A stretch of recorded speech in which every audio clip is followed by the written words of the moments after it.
여호와여 어찌하여 멀리 서시며 어찌하여 환난 때에 숨으시나이까. 악한 자가 교만하여 가련한 자를 심히 압박하오니 그들이 자기가 베푼 꾀에 빠지게 하소서.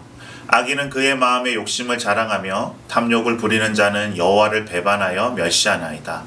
악인은 그의 교만한 얼굴로 말하기를 여호와께서 이를 감찰하지 아니하신다 하며 그의 모든 사상에 하나님이 없다 하나이다.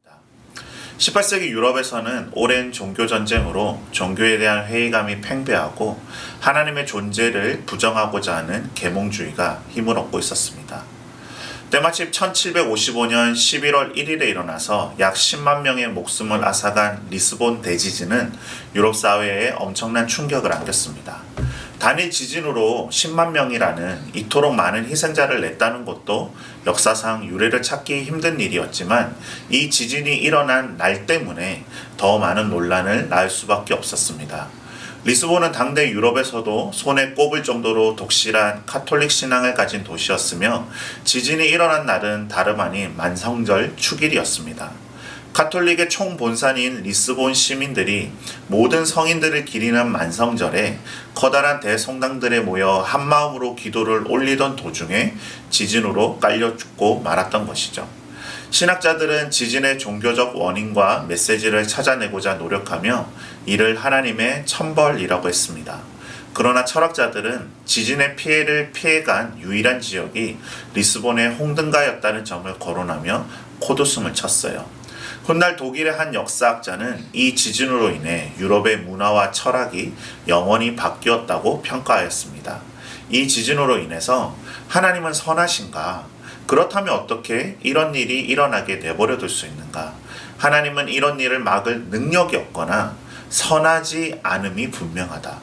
전능하고 선하신 하나님 따위는 없다.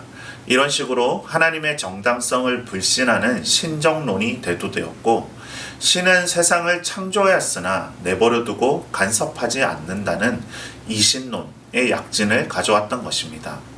신학적으로 이신론으로의 방향 전환은 정치적 의미 또한 컸습니다. 자연법은 신이라 할지라도 바꿀 수 없는 불변의 것이다. 법의 근간을 성경의 율법과 도덕률에서 찾던 유럽 사회가 이제 인간의 이성과 사회적 합의를 법의 기초로 삼겠다고 선언하게 되었습니다.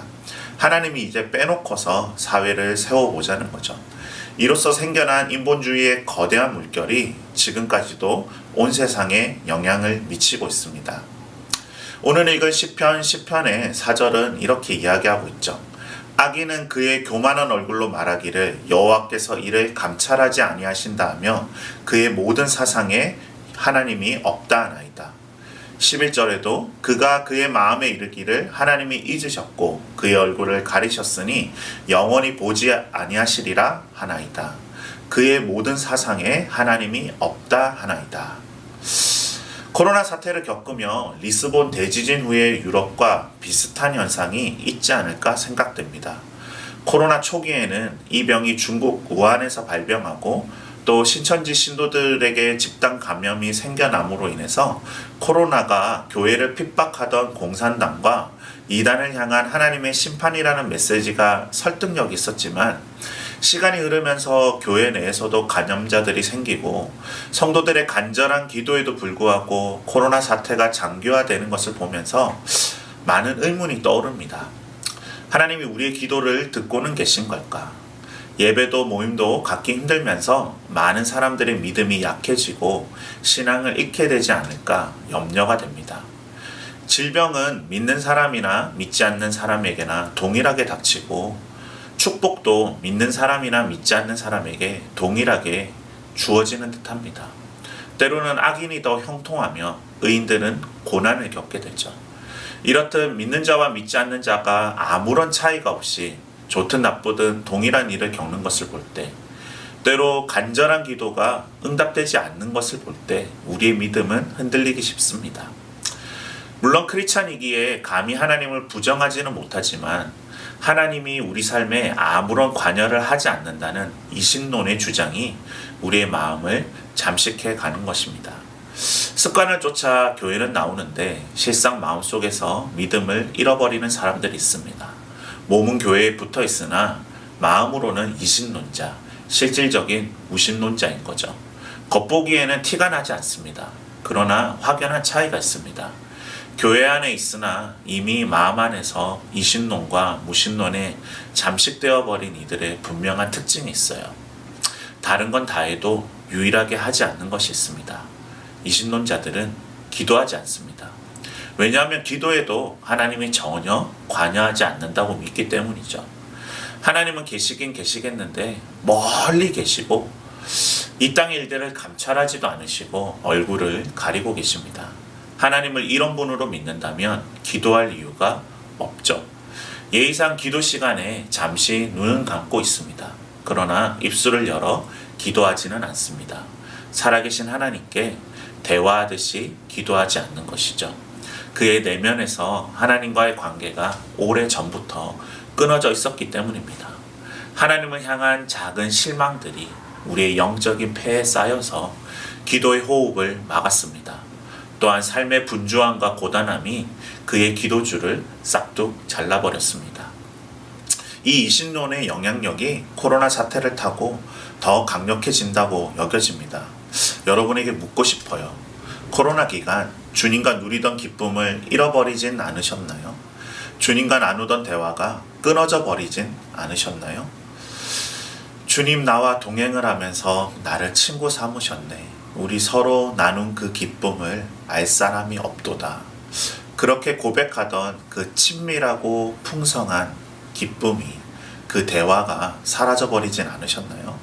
만약 여러분이 그런 상태에 있다면 오늘 이 말씀을 들으십시오. 여러분, 주님의 빈자리는 이 세상의 재미있는 것들로 채울 수 없고 많은 소유로도 채울 수 없습니다. 많은 것들로 그 빈자리를 채우고자 하나 내면 깊은 곳에 자리한 그 지독한 공허함을 메울 길은 없습니다. 여러분, 우리는요, 주님과의 대화 없이는 이 마음의 답답한 어둠을 벗겨낼 수 없을 것입니다. 여러분이 진정 그리스도인이라면 내면 깊은 곳에 여러분의 영은 주님을 갈망하고 있어요. 지금 그 사실을 깨달으시다면 다시금 기도를 시작해보지 않으시겠어요? 살아계신 하나님과 나누는 그 대화 말입니다. 아니요, 기도하지 않을래요. 제게 주님은 너무 멀어 보입니다. 여러분, 이것이 시편 10편의 첫 문장이에요. 여러분, 이렇게 기도를 시작해 보라는 거죠. 다윗처럼 이렇게라도 말입니다. 여호와여, 어찌하여 멀리 서 계시며 어찌하여 환난 때에 숨으시나이까. 하나님의 마음에 합한 사람이라 불리는 다윗도 자신의 삶에서 이런 기도를 할 수밖에 없는 순간이 있었습니다. 주님, 어찌하여 멀리 서시며 어찌하여 환난 때에 숨으시나이까. 다윗뿐이겠습니까? 우리 예수님 역시 십자가에서 이런 탄식을 뱉어내셨습니다. 엘리 엘리 라마 사박다니, 나의 하나님 나의 하나님 어찌하여 나를 버리셨나이까. 예, 우리는 인생의 고난과 어려움이 찾아오는 이유와 하나님이 그것을 왜 허락하시는지 그 이유를 다 알지는 못합니다. 왜 어떤 기도는 응답받는지, 왜 어떤 기도는 그리도 무심하게 거절당하는지 알지 못합니다. 그러나 다윗은 그런 상황에서도 무신론에 점령당하지 않았습니다. 그는 주님을 붙들었고 주님께 호소했고, 그럼에도 주님이 어떤 분이신지를 고백했습니다. 주님을 향한 신뢰를 잃어버리지 않기 위해 애썼던 것이죠. 주님, 일어나십시오. 하나님, 손을 들어 악인을 벌하여 주십시오. 고난받는 사람을 잊지 말아 주십시오. 히브리서 11장의 믿음의 영웅들을 읽어보십시오. 그들은 하나님의 축복 가운데 살고 인생이 늘 형통했기 때문에 믿음의 사람이 된 것이 아닙니다. 오히려 인생의 고난과 나라의 어려움과 기도가 응답되지 않는 것 같고 하나님이 얼굴을 돌리신 것 같은 그때에도 여전히 소망을 잃지 않고 믿음으로 행하였기에 믿음의 사람들로 기록되었습니다. 그리고 그 많은 믿음의 사람들 마지막에 우리 주 예수님이 등장합니다. 이러므로 우리에게 구름같이 둘러싼 허다한 증인들이 있으니 모든 무거운 것과 얽매이기 쉬운 죄를 벗어버리고 인내로서 우리 앞에 당한 경주를 하며 믿음의 주요 또 온전하게 하시는 이인 예수를 바라보자. 그는 그 앞에 있는 기쁨을 위하여 십자가를 참으사 부끄러움을 개의치 아니하시더니 하나님 보좌 우편에 앉으셨느니라. 겟세마네 동산에서 드린 예수님의 기도는 어찌 보면 거절당한 것만 같습니다. 내 뜻대로 주님의 해주시는 것만이 기도요, 기도 응답인 것이 아닌 거죠. 우리는 주님의 크신 뜻을 다 모르기에 내 뜻대로 마옵시고 아버지의 뜻대로 하옵소서라고 기도해야 할 때도 있습니다. 어찌하여 나를 버리셨나이까? 탄식하던 그 순간이 하나님이 가장 완전하게 하나님의 뜻 가운데 거하는 순간이 되었습니다. 우리의 작은 두뇌로 주님의 뜻을 다 알 수 없다는 게 이런 거 아닐까요? 그리고 부활의 아침에 하나님은 당신의 아들을 죽음에서 일으키시고 지극히 높이셨으며 모든 이름 위에 뛰어난 이름을 주셨습니다. 이걸 붙들어야 기도의 호흡이 끊어지지 않습니다. 그리스도인들은 이런 주님을 바라보며 기도의 끈을 놓치지 않는 것입니다.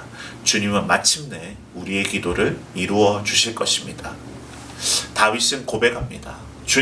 주님께서는 불쌍한 사람들의 소원을 들어주십니다. 그들의 마음을 굳게 하여 주시고 그들의 부르짖음에 귀 기울여 주십니다. 고아와 억눌린 사람을 변호하여 주시고 다시는 이 땅에 억압하는 자가 없게 하십니다. 시편 10편은 이렇게 끝납니다. 다윗의 기도가 어떻게 응답받았는지는 이 시편에서 확인할 길이 없습니다. 그럼에도 시편 10편을 통하여 저희가 배울 수 있는 것이 있습니다. 하나님이 가장 멀리 계신 것 같은 그때에도 다윗은 기도하기를 쉬지 않았다는 것입니다. 주님 왜 그리 멀리 계시냐고, 기도를 듣고는 계신 거냐고, 그렇게라도 다윗은 기도했던 것이죠. 여러분도 그렇게 하십시오.